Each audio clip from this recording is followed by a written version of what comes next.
Bom dia a todos, bom dia pessoal.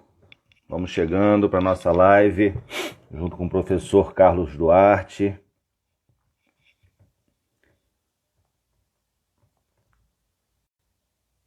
Daqui a pouco o pessoal vai começar a chegar.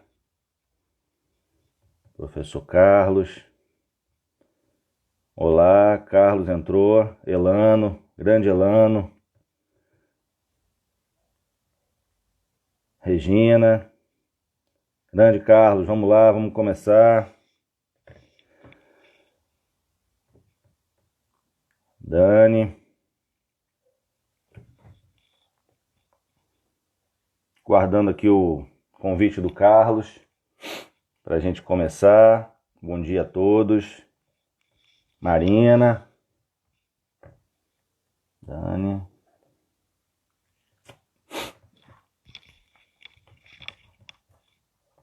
Carlos, estou aguardando aí, Carlos, seu convite.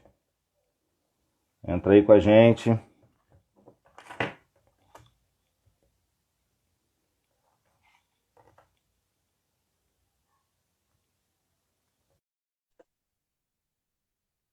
O Pericélio. Carlos já vai entrar já já. Beleza? Alô. Firme? E aí, Carlos, tudo bem? Tranquilo, graças a Deus. Tudo firme Estamos aí agora para começar a nossa live. Um grande Legal. professor Carlos Duarte, amigo de Prazer e longa uma honra. data, grande fera aí da nossa educação física. Tamo junto. Né? Vamos lá. Carlos, como a gente trabalha há muito tempo com reabilitação cardíaca, né? A gente se conheceu em 2006, não foi isso? 2005, 2006. De lá para cá a gente sempre trabalhou com reabilitação e sempre convivemos, né, na equipe multidisciplinar, principalmente com médicos, técnicos de enfermagem. E hoje o nosso tema está relacionado a essa relação multidisciplinar, basicamente, que é o que a gente pode falar do professor de educação física, do profissional de educação física e do médico, né? Então a gente podia começar essa conversa para a gente diferenciar o que é reabilitação cardíaca, o que é fisioterapia cardiovascular, o que é atividade física para grupos especiais. As coisas se fundem um pouquinho, mas se confundem também. Então eu queria que você falasse um pouquinho da sua experiência e desse a sua opinião em relação a essas atividades, né? O que é reabilitação cardíaca, o que é grupos especiais, fisioterapia cardiovascular. Aí eu queria que você falasse um pouquinho sobre essa questão, né? Então, bom, prazer estar aqui falando com você, né, meu amigo e colega de muito tempo já, e feliz em poder compartilhar um pouquinho essa experiência. É uma live um pouco diferente, porque ela é bastante calcada num aspecto prático, né, na atuação profissional de uma equipe multidisciplinar, e eu posso falar um pouquinho da minha experiência, né, que vem desse tempo que a gente estava falando agora. E eu creio que o mais importante a gente ver é o seguinte: existe um momento específico em que as pessoas precisam de uma supervisão maior, em que acontece um determinado evento, ou há uma decisão feita daquela pessoa fazer a reabilitação cardíaca, né? E nesse momento, seja um evento agudo, um infarto, ou uma necessidade de fazer revascularização, ou se a pessoa tem doença arterial coronariana de forma difusa e não consegue fazer uma intervenção, vai fazer um tratamento clínico. E aí, então, começa um processo de tentar reabilitar, de tentar prevenir que essa doença siga avançando, ou que resulte em outros eventos, ou que recupere a pessoa para as funções do dia a dia depois de um determinado evento. Independentemente do que traz a pessoa até a reabilitação cardíaca, geralmente é um evento agudo, a grande maioria, né? O sujeito infarta, coloca o stent ou coloca a ponte, etc. E aí ele vai procurar um serviço que é um serviço liderado por um médico, o qual faz uma avaliação que tem uma ênfase no aspecto clínico, né? E de grande valor prognóstico, ver como é que está a capacidade funcional da pessoa, ver como é que foi a resposta, não só a aspectos morfológicos que as pessoas veem com outros exames, mas especificamente da capacidade funcional, como é que o sujeito está, porque aí mescla não só a doença, mas a própria capacidade dele. Então, uma vez que ele encaminhado para um serviço desses, um médico é o líder dessa equipe e provavelmente o médico que vai avaliar ele vai mandar já informações para que toda a equipe possa, então, de maneira harmônica e complementar, atuar. Né? Uhum. Você tem, às vezes, estabelecimentos que têm educadores físicos e fisioterapeutas e, muitas vezes, profissionais de educação física. Então, onde eu fiquei mais tempo até hoje, a gente procurava ter um trabalho bastante harmônico e tinha uma avaliação que facilitava muito, porque trazia não só componentes específicos da cardiologia, mas também da medicina do exercício. Então, uma vez que aquelas informações estavam ali, o primeiro contato que a pessoa ia ter com o programa era falando inicialmente com o médico, fazer uma breve anamnese, via os dados dele, e em cima daquilo a equipe poderia trabalhar com ele. A educação física tem um papel muito importante, porque talvez seja assim, a área de atuação que mais estuda o exercício, né? Muito provavelmente é a que mais atua, vê treinamento, vê biomecânica, vê fisiologia do exercício, anatomia sempre pensando no desempenho, assim, no caso, não só desempenho de alto rendimento, mas em fazer tarefas, exercício físico em geral. A reabilitação cardíaca também é um desempenho, né? A gente também Exatamente. melhorar a qualidade de vida, melhorar a capacidade funcional é um desempenho, né? Exatamente. Não é alta performance, mas é Exatamente. desempenho. Exatamente. Então, a partir do momento que você tem aquelas informações, o que eu acho que fica bastante claro é que cada um tem o seu papel, né? E todos são muito importantes, né? Mas existe uma ordenação. Então, quando você tem aspectos clínicos preponderando naquela situação ali, o sujeito tem existe um risco maior para aquela pessoa do que para outras pessoas normalmente da mesma idade sem doença cardiovascular, é uma pessoa que não passou por um evento agudo. Então, o aspecto clínico é fundamental. E, especificamente, clínico e cardiovascular, quem tem que tocar isso é o médico, o cardiologista ou o médico do exercício, alguém que esteja habilitado para atuar na reabilitação cardíaca, sendo um profissional médico. Em cima disso, da avaliação e da anamnese naquele dia, ele consegue, a cada vez que vai lá, rever para ver se aquele programa que está programado para ele, aquele programa que está ali desenhado para ele, tá adequado, não só no geral, mas naquele dia, ver os sinais vitais, faz anamnese, ver aspectos que o profissional de educação física não tem que ver. Pô, o sujeito está edemaciado, cacifo, vai lá, aperta, vê aspectos clínicos, né? Aspectos semiológicos que o professor não estudou para isso, né? Não estudou para isso. A gente até tem uma sensibilidade pela prática que a gente ouviu, mas é diferente do profissional que dedicou a vida acadêmica àquilo ali, a vida profissional, né? E isso. É a mesma coisa da prescrição do treinamento, né? Nós prescrevemos treinamento a vida toda, trabalhamos com treinamento a vida toda, né? Então, no caso, o médico analisa aspectos clínicos a vida toda. Então, isso é uma coisa fundamental, né?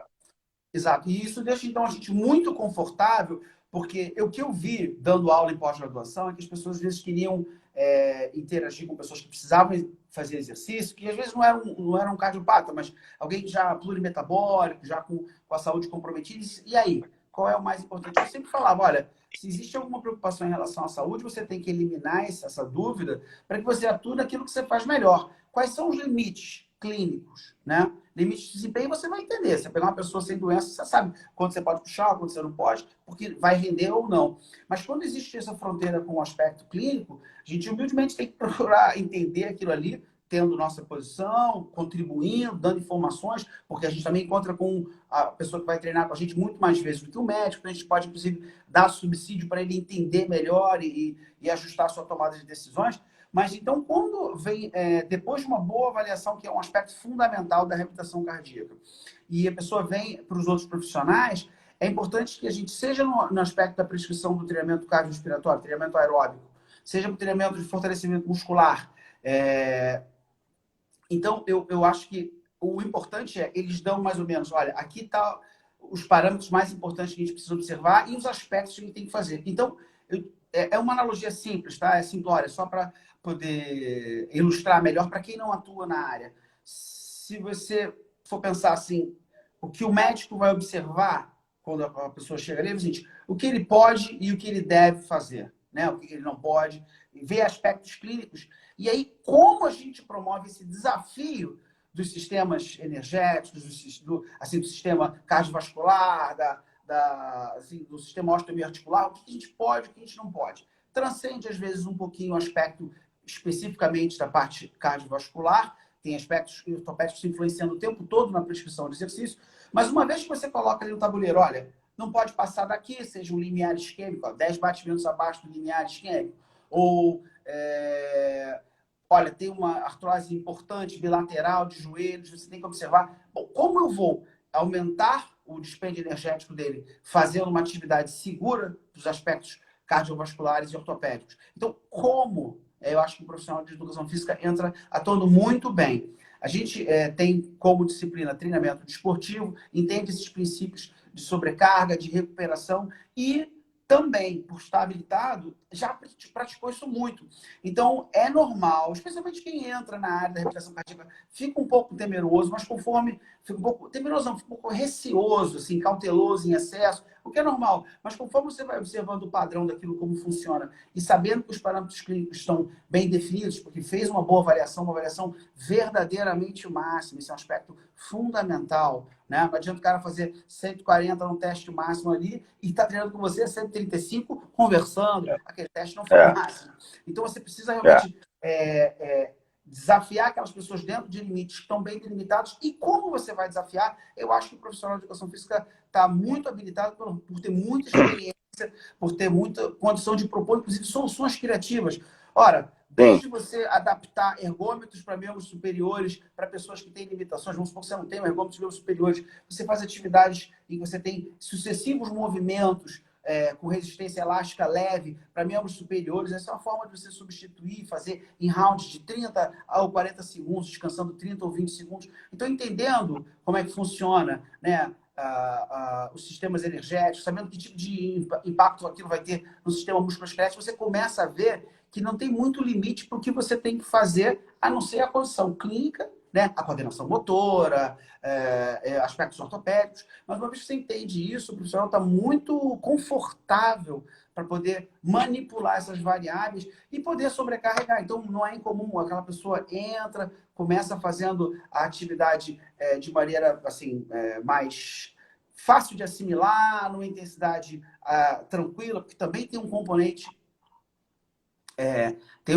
também assim, psicológico envolvido ali. O sujeito acaba de vir de um evento. Pô, você não vai chegar metendo bronca um sujeito de 65 anos que nunca subiu numa esteira, nunca subiu numa bicicleta. Então, tem um componente psicológico por trás importante, mas é muito bom que, tendo esse tipo de serviço, costuma ter registro de tudo que acontece, né? Que isso é uma coisa importante para o profissional de educação física ter em mente. Tendo registro, você consegue observar, olha, a frequência cardíaca estava em tanto, com tal velocidade, já está caindo, podemos aumentar. E você consegue, com esses elementos muito objetivos, né, esses dados muito objetivos, você consegue mostrar, olha, eu acho que você consegue mais. Então, boa parte dessa minha trajetória foi interagindo muito com os profissionais, com o educador físico, com o fisioterapeuta, com o pessoal de enfermagem que dá esse suporte, que está em muito contato direto. Foi de desafiar essas pessoas. Olha, eu acho que você consegue fazer isso. Então, a gente fazia desde teste de potência muscular, para pessoas que estavam receosas, mulheres que nunca tinham feito fortalecimento muscular, senhores que não tinham assim, vivência motora, não tinham grande habilidade para fazer certos movimentos, e que a gente vai decompondo certos desafios e botando etapa por etapa. Isso é uma coisa muito, muito confortável para o profissional de educação física fazer, porque essa progressão pedagógica, na sequência de desafios que você vai implementando, esse é nosso dia a dia. E não é exatamente o dia a dia de outros profissionais, entendeu? A gente tem um papel muito importante delimitado por esses aspectos que eu falei. A gente entrou um pouquinho na parte dos aspectos técnicos, né, que a gente vai falar melhor daqui a pouquinho, mas é importante salientar algumas coisas, né? Poxa, a reabilitação cardíaca, ela, além de ter o propósito dela de melhorar a condição cardiovascular, melhorar a capacidade funcional, né, melhorar a sobrevida, tudo isso, ela tem uma questão muito importante, que é prevenir um problema, abortar um problema antes que ele apareça de forma mais contundente. Isso muitas vezes se dá com sinais subclínicos, né? Então, os sinais subclínicos eles vêm antes, né? Ou antes do sinal clínico mesmo, mais exacerbado. E o médico, e isso é mais complicado ainda do profissional não médico observar, né? E muitos médicos às vezes não observam isso, né? Às vezes a gente, às vezes até enxerga, o médico não enxergou, mas a gente não tem a certeza. Então, nessa condição, é fundamental a presença do médico ali, além da avaliação, né? Porque a gente está falando aqui da questão da reabilitação cardíaca através da fisioterapia, da educação física, isso não é o principal, né? O principal é que a gente tem ali uma avaliação criteriosa feita pelo médico, o médico vai dar aquele aval se esse indivíduo tem uma condição de fazer sem supervisão ou não, né? Se for fazer com supervisão, ele vai estar presente, né? Como no nosso no Conselho Regional de Medicina, hoje no Rio de Janeiro, a reabilitação é presencial, né? Quando a gente fala da fisioterapia, por exemplo, a fisioterapia no leito, a fisioterapia hospitalar, cardiovascular pós-operatória, ela tem supervisão médica. Uhum. Ela não é presencial, mas ela tem supervisão médica. Então a gente também não pode deixar de negar esse aspecto. E como a gente vê também nas academias, né, atividades para grupos especiais, né? Aí o pessoal coloca o obeso, coloca o hipertenso, coloca o diabético, coloca a gestante, coloca o idoso, coloca o cardiopata nessa história. Quando você coloca o cardiopata nessa história, você tem que dar um passo atrás. Ó, peraí, que cardiopata é esse? O que ele tem? Tem disfunção? Não tem? Tem doença aguda? Não tem? Né? Então isso é necessário, uma avaliação médica criteriosa, né? E eu sou mais conservador nesse ponto, os primeiros 3, 4 meses, eu acho que o indivíduo tem que fazer com a presença médica ali, juntamente com o profissional de educação física ou de fisioterapia. Eu acho que o profissional de educação física é muito, muito importante nessa parceria, porque ele vai dar o estímulo do treinamento, o estímulo para o condicionamento físico, o médico vai estar ali dando aquele suporte, acompanhando, ajudando na prescrição, né? A gente vê em algumas situações aí, até nos hospitais, na reabilitação pós-operatória, em alguns centros de reabilitação, que o médico ele fica numa posição muito passiva ali, muito socorrista, muito... Deu um problema, ele aparece. E a gente está abrindo mão de um profissional muito importante nesse processo, que é o profissional que vai acompanhar, que vai estar junto, né, do paciente, junto dos outros profissionais, observando a evolução da saúde ou evolução da doença, né? Muitas vezes a gente não consegue enxergar algumas situações. Então, é fundamental isso aí, a gente poder ter liberdade de progredir no treinamento, de aumentar o estímulo, sabendo que a gente tem o médico junto, que ele vai analisar um eletro, que ele vai analisar uma pressão, uma resposta pressórica diferente. Uma escuta.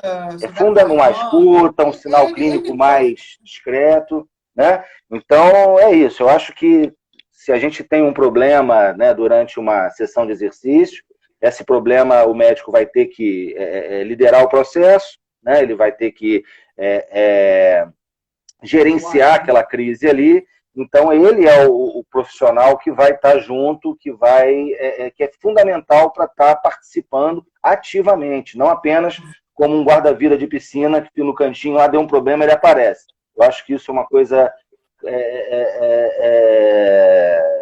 não tem como a gente trabalhar dessa forma, né? Então, eu acho que tem que trabalhar junto, da mesma forma que o profissional de educação física tem que estar num centro de reabilitação para melhorar o condicionamento, para dar estímulos necessários, o médico tem que estar para dar todo o suporte, acompanhar a evolução, sugerir modelos de treinamento também, e no caso de uma intercorrência, de um problema mais sério, ele vai estar no suporte ali com todas as medidas técnicas necessárias e dando também um aval do indivíduo começar, do indivíduo não iniciar a sessão. Então, é um terreno muito complicado para você trabalhar sozinho, principalmente sem médico, né?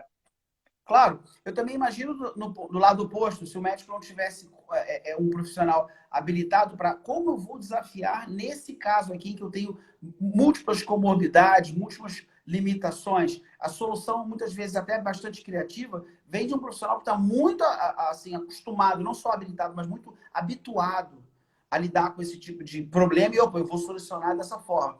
Só revendo aqui, mandando um abraço para todo mundo que escreveu, mas falando do professor Paulo Marcelo, que é meu amigo, ele colocou assim: O que o médico diz pode e não pode, isso em relação a aspectos clínicos. Aspectos que eu e você não tivemos isso ensinado na faculdade, nem é prerrogativa da nossa profissão. Então, Paulo, Marcelo, quando eu coloco dessa forma apenas para ilustrar, eu falo especificamente de aspectos clínicos. Então, vamos lá. O sujeito com insuficiência cardíaca. Olha, a minha limitação vai ser trabalhar. O cara não está exatamente bem compensado, ou está se habituando ainda ao programa, está trocando medicação, não está 100%. Não vou ficar deitando e fazendo exercício físico deitado, porque vai sobrecarregar o sistema cardiovascular dele, o coração dele, na verdade, né? Retorno venoso aumentado. Então, quando eu falo pode, não pode, na verdade, eu nunca sofri interferência do tipo, faz esse e não faz aquele, muda a mão, faz assim. Não, eu sempre sou questionado o seguinte, e esse aqui em relação àquele aspecto é melhor? A tomada de decisão é minha, mas os limites estão bem claros ali. Obviamente, em questões mais graves, tipo a frequência cardíaca, tendo em vista que a pessoa tem um limiar isquêmico, isso realmente não tem que conversar, tem que trabalhar abaixo. Como eu vou fazer? Tá falando que concordou isso? É verdade, é verdade. Mas, assim, só para esclarecer, para que a gente também não se sinta outra pessoa que lê, às vezes vai ver o seguinte, se você estiver sentindo que aquilo ali, de repente, a ideia de você ter um limite é uma coisa ruim, na verdade, em cima daquilo ali, você pode variar o quanto você quiser. Você só precisa de uma referência em relação aos aspectos clínicos muito clara para botar, então, tua capacidade, tua proficiência em fazer aquele desafio, impor aquele estresse da forma que você quer, da maneira que ele consiga assimilar, né? Então, eu acho que o médico, indo aí agora, enquanto que você e que a Regina escreveram aqui também, ele não é um socorrista. Imagina o veneno, o cara vem, tem uma intercorrência, o cara chega, quem é ele? Qual é a história dele? O que ele está fazendo aqui? O que ele estava fazendo nessa mesma hora? O cara cai de paraquedas. Que veneno é esse que ele está passando? Ele está passando mal. Qual é o veneno que está tendo? O que está acontecendo? É uma arritmia? É uma síncope? É um...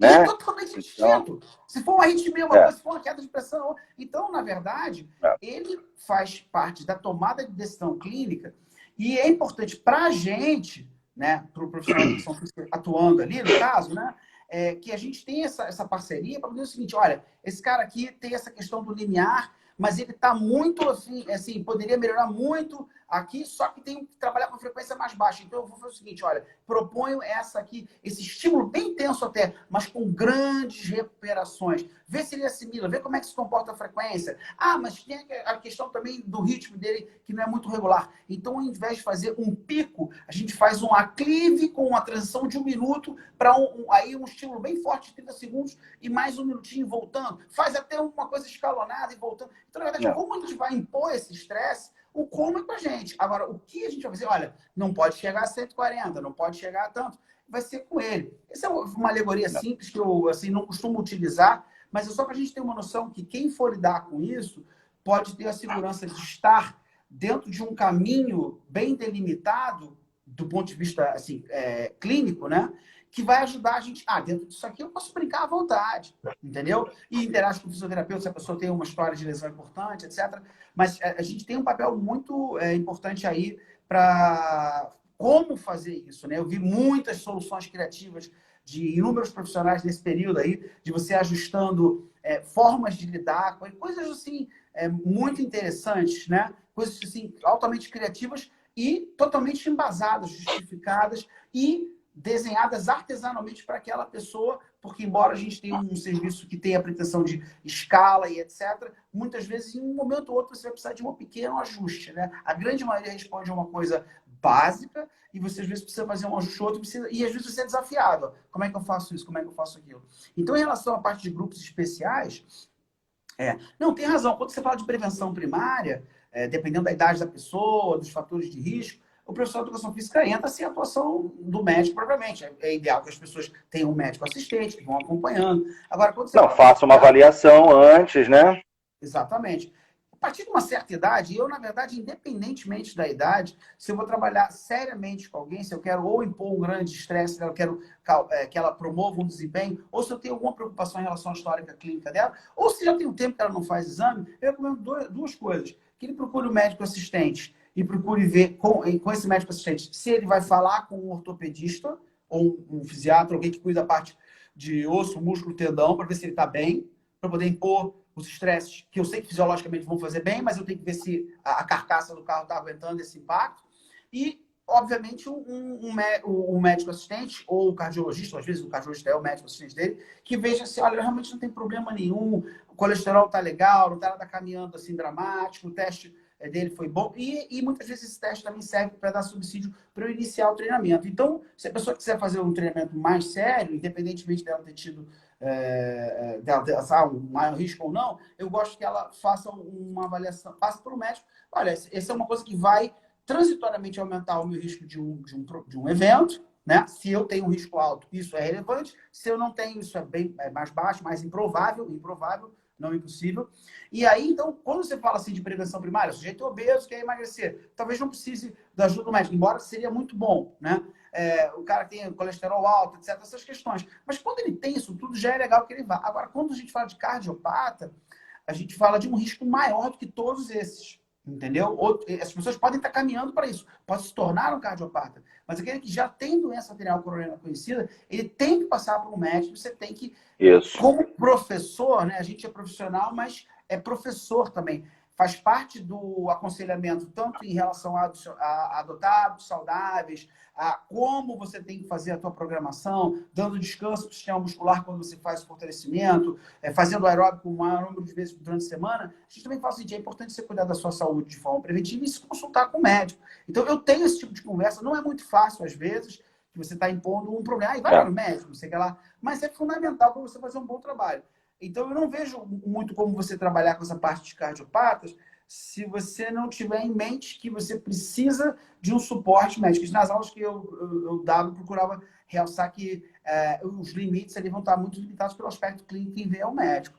Então, é importante a gente ver isso. Inclusive, as pós-graduações de reabilitação cardíaca, etc., tem que procurar pensar um modelo de negócio que inclua nessa formação tanto a visita a um centro, e eu franqueei isso a meus alunos, a irem lá, alguns foram, acho que é bem bacana ver como funciona o sistema, como também até a possibilidade de incluir um médico, pelo menos para dar uma aula, para explicar alguns aspectos sobre um outro ponto de vista. A gente entende muito de exercício, mas a reabilitação cardíaca ela é eminentemente um processo multidisciplinar, então a gente tem que entender e dialogar. Sempre tive boa relação com profissionais de outras áreas e aprendi muito. Também sentava ali do lado dos caras, como é que é? Conversava com o fisioterapeuta também, com a enfermagem, como é que vocês instalam isso aqui? Aprendi a limpar equipamento de treinamento muscular inspiratório e tal. Sempre gostei de fazer isso porque eu acho que isso me deixa mais confortável e assim, mais alerta, entende? Roberto, você trabalhou muito tempo com reabilitação cardíaca, você sabe que em um momento tudo pode mudar, né? E muitas vezes é na mão da gente. Então, se você aprende um pouco mais sobre esses sinais clínicos, o cara sentou e tá meio quietinho, né? Tá meio fechou o olhinho. O que é isso? Né? O que está acontecendo ali? É uma hipoglicemia? Menomale? É uma síncope? Então, a gente tem que realmente interagir, sentar e conversar. E a gente pode ofertar muita coisa também. Tinha um médico que sentava e conversava e falava, eu sempre tive muito prazer em trocar isso, porque essa é a beleza. Essa área, para quem não atua, é muito legal que, independentemente de você querer trabalhar com esse público-alvo, não, mas pelo menos passar por isso e ter essa experiência, porque um trabalho multidisciplinar é muito gratificante. É muito gratificante. Todo mundo se complementando ali, entendendo, tendo outros pontos de vista. A gente cresce. Isso E é por isso que é apaixonante para quem lida com isso. Porque assim, quando a gente pensa em reabilitação cardíaca, você condicionar o indivíduo é a premissa número 1, né? Do ponto de vista técnico. Então, o cara tem que melhorar a condição física dele para poder sair da faixa de risco, melhorar a capacidade funcional, tudo isso. Melhorar a qualidade de vida. Só que a gente está trabalhando com um indivíduo que tem limitação. Mas então, aí você trabalha num paradoxo. O cara é limitado, mas ele tem que ganhar com condição física. Então, como é que você faz? Como é que você acelera esse carro sozinho? Né? Não tem como você acelerar esse carro sozinho. A gente sabe acelerar o carro, mas a gente tem que ter o suporte, o médico junto, para falar assim, ó, o indivíduo tem essa condição aqui, o teste de esforço dele deu essa alteração aqui, né? Eu acho que a gente tem que começar dessa forma aqui, tal. eu acho que nortear o que fazer, né? O médico ele tem esse papel fundamental. A gente vai entrar no como fazer, com a nossa criatividade, com o nosso conhecimento na área de treinamento, né? Nossa capacidade de adaptar, tudo isso que a gente desenvolve ao longo da nossa formação, da nossa experiência profissional, mas de forma nenhuma a gente pode...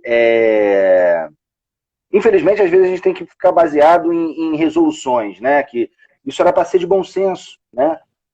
O cardiopata ele tem que passar por um período de supervisão médica presencial. Depois, ele pode ter alta, ele pode fazer um programa numa academia, no personal, mas isso já seria uma regra de bom senso, né?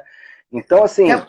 Quer maior, desculpa te cortar, mas você quer maior bom senso que você perguntar o seguinte, olha, se fosse seu pai ou sua mãe, você ia gostar que tivesse uma equipe mais completa, inclusive com um profissional que especificamente entende mais da parte clínica, de interação com medicação, de interação de padrão de ritmo cardíaco. Tipo, a minha proposta para uma outra pessoa que não tem nenhuma doença conhecida, de fazer um HIIT, de fazer uma alternância de ritmo abrupta muito alta, leva em considerações o estado de treinamento, o histórico de lesões.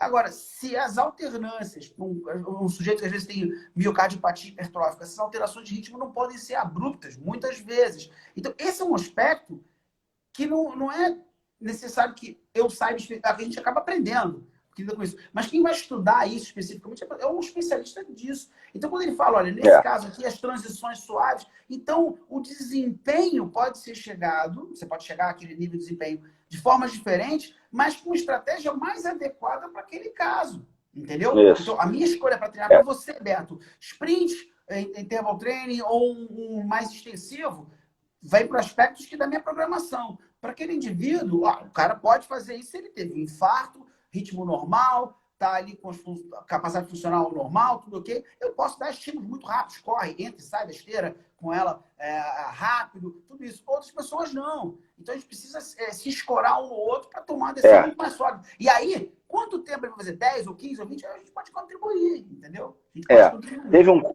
Teve um comentário aqui no nos nossos ouvintes sobre a questão de não havendo a reciprocidade, não havendo ali a interação entre o médico e o profissional de educação física ou o fisioterapeuta que está aplicando ali o processo. Realmente é uma situação complicada. O indivíduo não pode, ele não vai ficar parado por causa disso. Mas você não vai poder treinar da melhor maneira. Você vai ter que treinar ele de uma forma subótima, submáxima, intensidades mais baixas, justamente para você não ter um risco, né?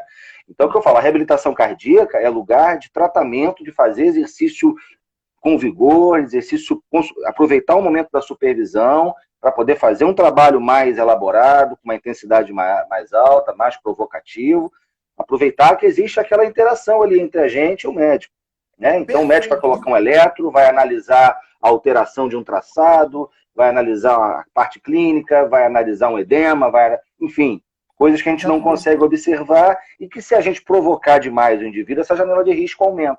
Então, se você não tem essa interação, realmente ficar parado é o pior dos mundos. Mas ele vai ter que ficar numa condição de exercício abaixo. Aí você não vai ter que abrir esse risco. Então, essa é a grande vantagem do trabalho da reabilitação cardíaca, do condicionamento, com a supervisão médica, né? E a supervisão médica, ela não, como eu falo, ela não deve ser aquela supervisão passiva do médico lá na cadeirinha, sentado, se der um problema, ele aparece. Né? O médico ele tem que ser atuante dentro do treinamento, na parte aeróbica, principalmente, que é a parte mais provocativa da sessão, né? Mas o ideal é que um centro de reabilitação ele tenha uma visão linear, você consiga enxergar todo mundo, o médico tem acesso visual a todo mundo, porque o indivíduo pode apresentar um problema na parte de treinamento localizado também. Né? Só pode. Então, porque o risco de arritmia está alto. Só pode. Pois é. Então, que a gente é fundamental. Formatar para que depois de ter feito o aeróbico, o cara ainda fique um pouco sob a supervisão. Se ele fizesse o aeróbico e saísse na rua fora, né? Poderia estar passando mal ali na recepção ou mais à frente. Não, tudo que você falou corrobora o que você colocou antes. A necessidade de todo mundo passar depois de um evento, um período, não é só porque ele precisa de cuidado. Se ele precisa de muito cuidado, talvez ele nunca pare de ter a supervisão médica.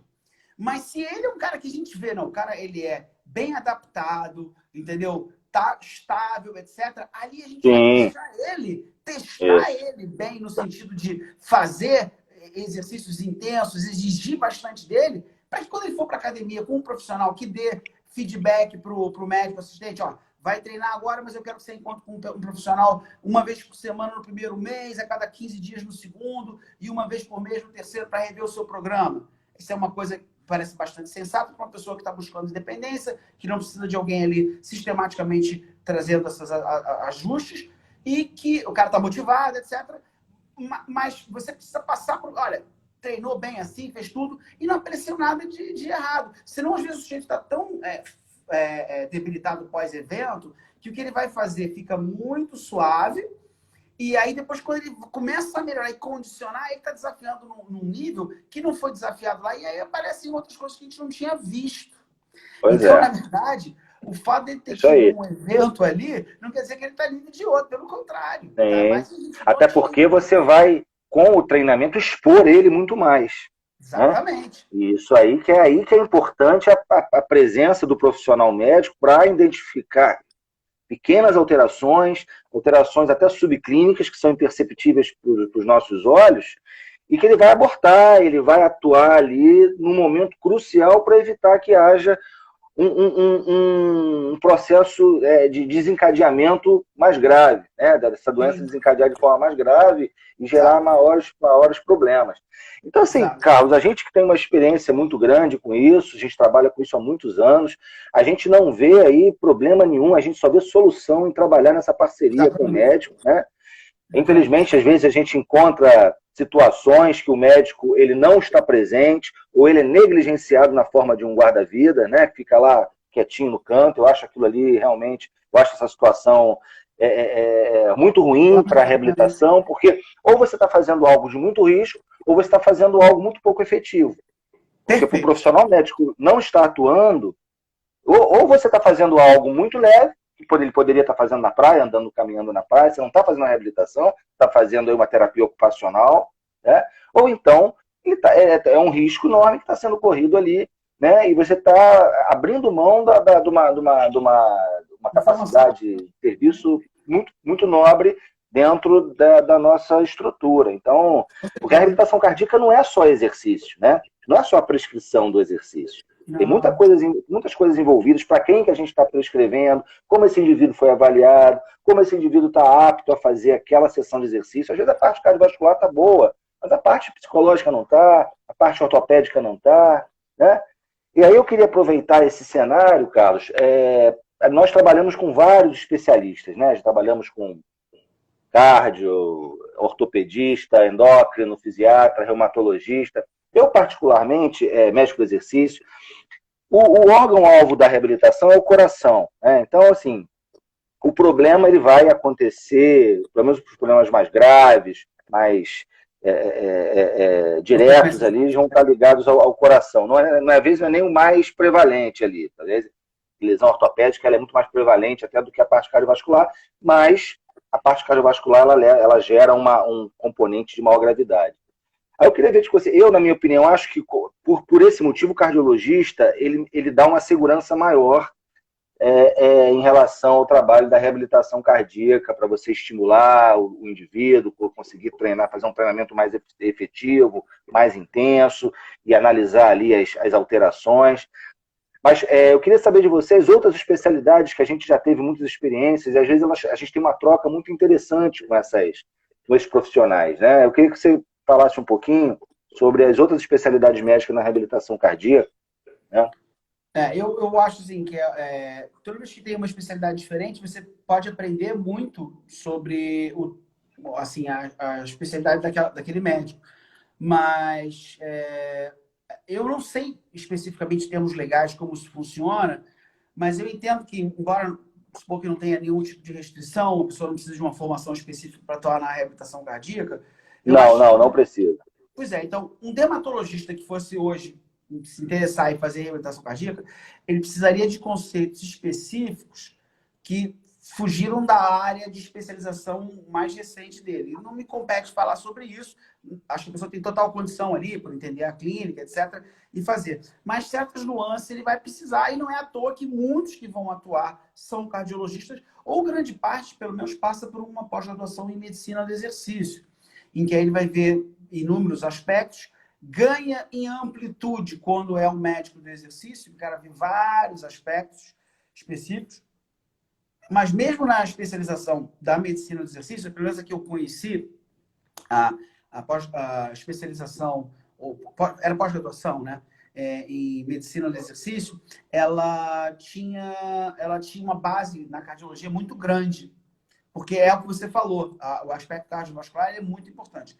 Ora, então, se um cardiologista já tem toda essa bagagem, essa vivência, inclusive às vezes fez ergometria e depois foi lá para a reabilitação para conhecer, ele lida com muito mais naturalidade, com muito mais tranquilidade e consegue enxergar cenários possíveis para aquele paciente, de repente coisas que estão ocultas, porque ninguém vem com uma ficha perfeita de tudo que ela tem, mesmo tendo feito o exame, etc. Às vezes coisas que não existiam vão eclodir mais à frente, entendeu?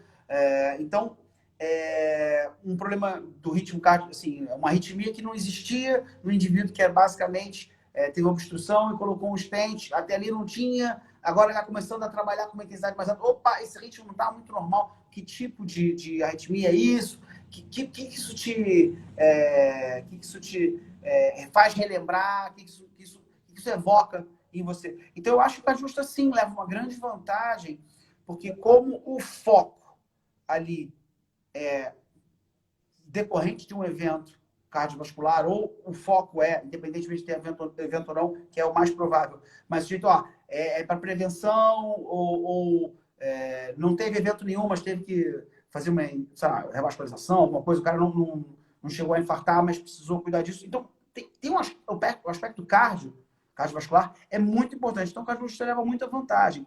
Agora, eu acho que se o médico do exercício ou outro profissional procurar aprender isso, seja através de uma especialização ou com a própria prática e interação, ele tem bastante a contribuir de forma complementar. Mas o que eu vi de um programa de pós-graduação para médicos, assim, as disciplinas, tinha muita ênfase na cardiologia. Então, o que eu posso dizer de maneira geral é que se um médico pretende atuar ali, ele vai ter que lidar com cardiologia, sendo ele cardiologista ou não.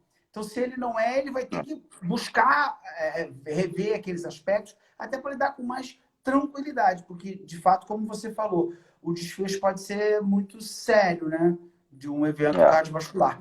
E acho que, especialmente os fisiatras e os ortopedistas, eles têm muita importância, porque a prevalência é muito alta de limitações que, inclusive, dificultam. Nunca esqueço de uma projeção de série de pontos de avaliação do teste cardiopulmonar de uma pessoa, em que ela estava muito mal após o evento, melhorou muito a capacidade, aí vem caindo ano a ano, aí tem um dente, cai mais, porque naquele ano teve uma forte lombalgia, parou de correr, só estava pedalando, então a capacidade dela, seu potencial aeróbico caiu bem. Você vê como é importante elaborar um protocolo, e aí a gente pode estar na equipe incluindo fisioterapeuta, porque já não é uma coisa mais do condicionamento, sim, mas da reabilitação, embora não deva ser feita ali, mas entendendo o que pode, o que não pode. Então, eu acho que assim, isso soma muito.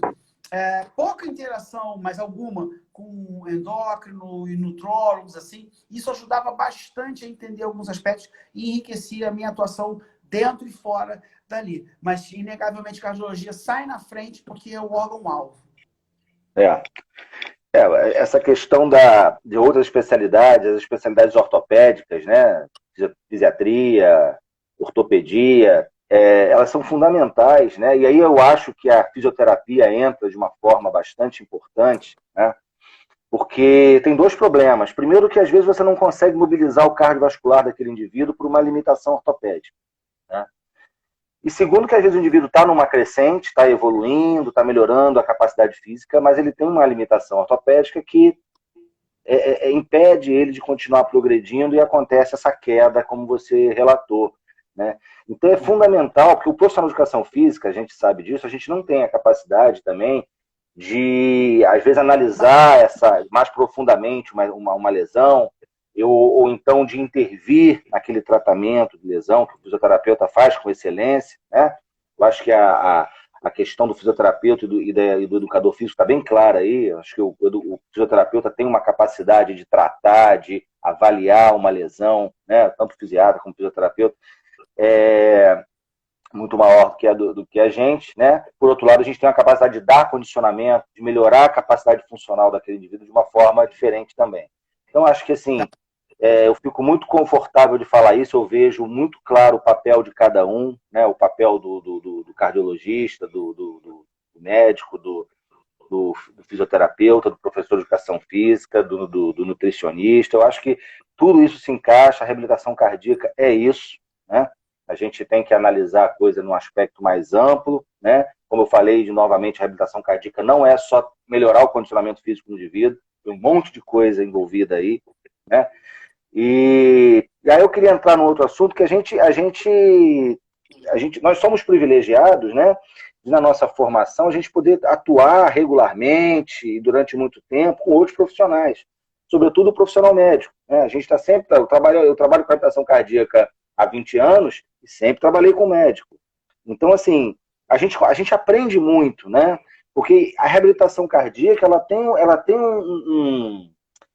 um abismo ali. Porque você tem um médico que conhece muito da doença, conhece muito do tratamento, e você tem um professor de educação física que só conhece do exercício. Então, interação, exercício, doença, exercício, medicamento, fica ali um vácuo e tal, que aos pouquinhos estão sendo preenchidos, né? Poucos profissionais hoje militam nesse vale aí com excelência, mas a gente consegue hoje, graças às interações que nós tivemos com os médicos, né, ao longo desses anos, enxergar uma questão clínica do exercício, uma questão técnica diferente e necessária para o público que a gente oferece o serviço. Certo? Então, eu queria que você falasse um pouquinho, Carlos, da experiência que você teve trabalhando com os médicos, né, do enriquecimento técnico que você teve, e de forma diferenciada também dentro da educação física, porque não é uma área comum da educação física, né? Queria que você falasse um pouquinho da interação que você teve com o médico, do ganho que você teve, né? Caio, foi muito prazeroso, acima de tudo, porque as coisas acontecem no mundo real. Elas não são fragmentadas em conteúdos separados, que são separados didaticamente para a gente aprender. Mas o indivíduo, ele não é o indivíduo visto pela educação física, ou pela medicina, ou pela fisioterapia, ou pela nutrição, pelo que for. Ele é um indivíduo com inúmeras interfaces, né?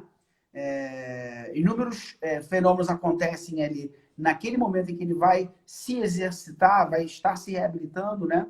Tudo aquilo ali tem muita importância e quando você começa, então, a fazer esse tipo de interação, o que acontece é que você consegue chegar de forma mais segura e de forma mais eficaz nos seus objetivos. Então, eu não me preocupo muito com as fronteiras, assim, em expandir as minhas fronteiras propriamente, porque o que eu faço está delimitado pelo aspecto legal e pelas minhas competências e habilidades. Embora na vida real você vá transitando em áreas interdisciplinares e vá aprendendo um pouco daquele conteúdo, sem pretensão de substituir ninguém, mas apenas, estou entendendo o que você está falando, então que tal se fosse assim? No intuito de fazer o meu trabalho, que é condicionamento, né? Fazer bem feito, eu dialogo com outras áreas e procuro entender. Então, quando a gente fala dessa relação educador físico, profissional de educação física e médico, eu gosto muito que ele me faz ver de forma diferente o que eu já faço. Então, se eu condiciono e se eu começo a entender de uma maneira mais completa quem é aquela pessoa, né? A gente tem perspectiva das coisas porque nós temos dois olhos. Eles não estão no mesmo lugar. Então, quando eu estou com o olho machucado, eu perco a sensação de profundidade. Ora, fazendo uma analogia, então, com o papel de duas pessoas, eu vejo uma coisa, ela é de um jeito. O outro, de lado, vê de outra forma. E a real é que ela é as duas coisas. Então, quando eu tenho um ponto de vista diferente, não me interessa acessar pelo lado dele. Me interessa acessar pelo meu, mas sabendo que ela é muito mais complexa, e pode ser trabalhada de maneira muito melhor. Então, o meu trabalho melhorou muito quando eu pude fazer esse tipo de interação e eu sou vidrado nisso, de buscar, de conversar, de ter uma relação, um canal aberto, né, de procurar, inclusive trazer, olha, hoje aconteceu uma coisa curiosa, hoje eu apresentei essa e essa proposta. Também falei assim, olha, meu amigo, meu colega aqui da clínica bolou uma solução para reabilitar de forma estática o manguito rotador. O que vocês acham disso? Pô, vamos implementar isso como protocolo nosso para quem não conseguir. Ah, são poucos, beleza, mas... Então, na verdade, essa interação traz mais profundidade para o que eu faço dentro da minha área. E eu pude colaborar com a minha experiência, com as coisas que eu andei estudando e com a minha atuação para melhorar o trabalho do médico também, dizendo o seguinte, ó, fulano não está sendo exigido de forma correta.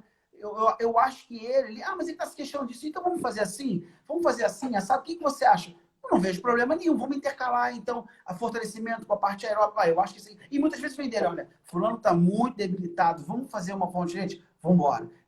Então, na verdade, toda essa interação, sendo o médico, acho que ganha especificidade do exercício e a gente ganha de compreensão da clínica para fazer a nossa parte melhor, e a gente só tem... Quem ganha mais é o cliente. Então, é mais um motivo para justificar reabilitação cardíaca para todo mundo com supervisão médica, para quem teve o evento, por um período, seja um cara muito debilitado, para poder garantir que ele vai fazer com segurança. Se ele for sair, tem alguns que não devem sair. E para aqueles que querem sair e voltar à vida normal, exigir o máximo para que quando ele volte para um desafio maior, o cara está fazendo ali na reabilitação cardíaca, na esteira, monitorado, no pico bota um eletro, tá, etc. Vai correr 9 da manhã com sol de 30 graus, 35, e aí? Entendeu? A frequência cardíaca é mais alta, o sujeito, a frequência é um aspecto importante. Então a gente precisa para os dois passar o período. E eu falo isso sem menor problema. Se fosse a minha mãe, se fosse algum parente meu, eu gostaria que fosse assim, porque eu respeito, entendeu? Se eu tenho essa possibilidade, então isso não se questiona, né? Isso é uma resolução legal e com a lei a gente não discute, mas até para as pessoas entenderem a riqueza que é ter... É isso que eu falo, né, Carlos? Mas assim, não precisaria dessa lei, né? A coisa é muito natural isso, né? Porque a reabilitação cardíaca já existe há muito tempo antes dessa resolução no Rio de Janeiro, né? Ela já existe, sendo feita com médico presencial desde a década de 90, né? Então é muito claro isso. O seu José Brunello fez um relato, né, pessoal aqui na nossa live, muito enriquecedor, falando que ele teve uma fibrilação durante a reabilitação, né, e mostrando que a presença do médico foi fundamental para levar ele para o hospital, interromper a sessão, levar ele para o hospital, né? Então, assim, isso numa academia, numa atividade sem supervisão, isso jamais iria acontecer. E essa fibrilação aconteceu por quê? Né? Pô, ele tem um coágulo e uma coisa mais grave. Então, assim, isso é algo que necessita realmente... Possivelmente salvou a vida dele. Possivelmente salvou. E assim, é porque ele teve aqui a ótima ideia de relatar essa situação, mas eu já presenciei outras situações de outros clientes nossos de apresentar problemas de trombose, né? Problemas de dor no peito, problemas que são realmente necessários uma intervenção, abortar a sessão e encaminhar para uma reabilitação, para um hospital, para poder você tratar. E muitas vezes você salva o indivíduo, né? Deixa eu só relatar rapidamente que já está acabando, né? Eu não queria que a gente perdesse o vídeo, não deixasse de gravar. Então, quando tiver, assim, faltando uns 5, 3 minutinhos, você avisa para a gente ir fechando e garantir que essa live fique salva, que eu acho bem legal. Mas o primeiro teste cardiopulmonar que eu assisti na vida foi um senhor, né? Estava eu lá com o meu professor e orientador, o Dr. Cláudio Gil, fazendo o teste. E aí eu tô vendo o sujeito que tá lá, Borg 3. Sei lá, tinha que ter uns 6 ou 7 minutos. Como é que tá aí? Sentindo alguma dor? Não. Borg 5, 4. Ok, pode parar. Eu falei assim, parou? Aí terminou o teste e ele me explicou, não, o sujeito estava em isquemia. Eu falei, mas ele não sentia dor no peito? Não, era uma isquemia silenciosa. Aí explicou, o sujeito era diabético. Então, na verdade, eu nem sabia que isso existia. Então, quando você tem esse tipo de interação presencialmente, porque nem todo mundo vê todos os testes. A gente vê alguns, mas a gente recebe aquele relatório e a gente, no dia a dia, às vezes vai ver alguma coisa tipo assim, cara, esse cara não está sentindo dor, mas tem alguma coisa esquisita, não está rendendo bem, a frequência está diferente. E aí o cara consegue te dar um panorama. Olha, isso aqui é ruim. Então, baseado na formação dele, você consegue aprender. Então, eu não vejo um porquê negar isso. Não estou dizendo que todo mundo tem que fazer reabilitação com supervisão médica presencial para o resto da vida, todo mundo. Não. O cara, pô, já teve alta, já fez tudo. Ele tem que voltar de tempos em tempos, seguir as recomendações do médico assistente. Recomendo fazer teste todo ano, se o cara teve um evento, etc. Tem uma série, um algoritmo aí que inclui idade, severidade da doença, etc. Você monta um score ali e decide como vai cuidar. Mas o cara treina fora, conheço alguns. Infartado, área extensa, anterior, limite de frequência cardíaca ficou baixo, etc. Mas treina na academia. Mas porque ele passou bastante tempo estabilizando, fazendo bem, etc. Pessoas jovens, às vezes, entendeu? Então, na verdade, o que você precisa é de um critério, né?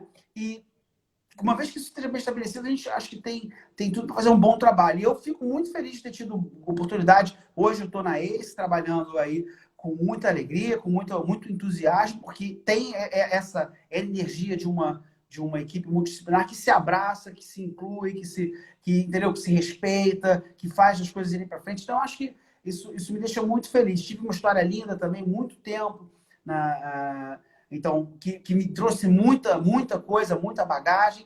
Então, eu acho que a gente só tem a ganhar com esse tipo de interação. Eu sou muito grato a todos os médicos que interagem, todos os profissionais, mas especificamente os médicos me ajudaram muito em coisas que eu não conhecia, de uma área que eu não estudava especificamente. Isso ajudou na minha prática, de certa forma. Todos os meus colegas profissionais de educação física fazem isso comigo também. Mas quando é de uma área que você não se debruça sempre, isso te dá muita confiança para você entender um fenômeno e poder dizer, olha, dispneia é um sintoma grave. Não é uma coisa... não, eu estou muito cansado. Não, peraí. Não é. Isso não é um piti, né? Não é um piti. Não é, exatamente. É uma coisa realmente séria. Então isso faz você acaba ganhando isso, levando isso como bagagem de uma tranquilidade maior, entendeu? Nada é 100% tranquilo, mas conhecendo mais o jogo fica mais fácil. Você deu um exemplo, né, de uma identificação num teste de esforço, né, que, teoricamente, é uma situação mais fácil, porque está mais controlada, tem um indivíduo só fazendo, você está levando ele ao máximo, então você, mal ou bem, você pode esperar aquilo ali. Agora, numa reabilitação, na sessão, está fazendo com 10, 15 na sessão, está fazendo com 10, 15, 20 pessoas. E isso pode estar acontecendo ali, né? Então, isso aumenta o grau de complexidade, aumenta mais ainda a necessidade do profissional médico estar ali. Não estar sentado numa cadeirinha esperando ser chamado se acontecer um problema, né? O seu José Brunello deu um exemplo muito claro aqui. Né? Um paciente nosso que teve uma alteração e que, se o médico não tivesse presente no processo, ele não ia perceber. Né? E eu estava presente no processo. Eu sou um profissional de educação física experiente, né, com alguma qualificação, mas assim, eu não consegui enxergar. Então, assim, não se consegue fazer uma reabilitação cardíaca de excelência, com segurança, com eficácia, sem a presença do médico junto ali. Não é a presença do médico no salão, é junto. Né? Então, Carlos, a gente está aí. A gente está aqui encerrando a nossa live. Eu queria aí agradecer você aí pela sua brilhante apresentação. Você foi, mais uma vez, aí muito claro, muito conciso nas suas colocações. Eu queria que você encerrasse nosso encontro. Eu quero agradecer muito a presença de todos. Quero agradecer mais uma vez ao seu José Brunello por ter relatado um evento dele, né, enriquecendo aqui a nossa conversa. Um grande abraço. Quero um abraço para todos que estão aí presentes, assistindo. Né? Então, eu queria que você encerrasse a nossa live aí da melhor maneira possível, Carlos. Bom, sempre um prazer. Eu sou muito feliz de estar com essa equipe fantástica que me desafia e que me apresenta oportunidade de estar evoluindo, estar seguindo.